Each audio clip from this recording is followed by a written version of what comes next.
What is going on, guys? UFC 304, Paddy the Baddy delivers, and he delivers the goods. My voice is gone. It is insane what this kid's just doing in the UFC. I think right before this fight, he had hinted at possibly going into boxing if the UFC couldn't match the offer or pay him what he was worth.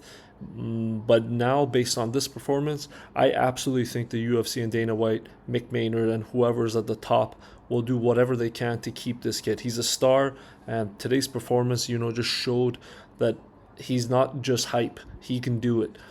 Now, on one side, it's hard to watch a veteran of the sport like Bobby Green, Bobby King Green, succumb to a submission like this and, possibly lose one of his last fights the way he did.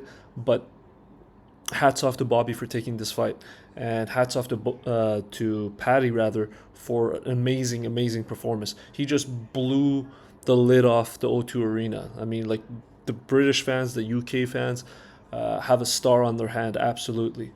So the fight pretty much started with Bobby Green, kind of enticing Paddy to come, getting these exchanges, and Paddy was very composed, kept the distance, kept the outside low kick going, made sure that he kept Bobby far enough that Bobby would have to lunge in if he wanted to make any moves happen, and Bobby was very patient as well. Paddy threw the kick, and Bobby kind of stumbled trying to throw a counter towards it, and he changed it into a takedown attempt.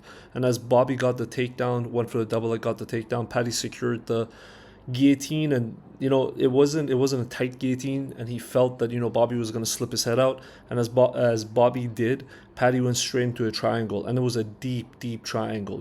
It wasn't one of those old school Brazilian triangles where your hips are squared up towards your opponent.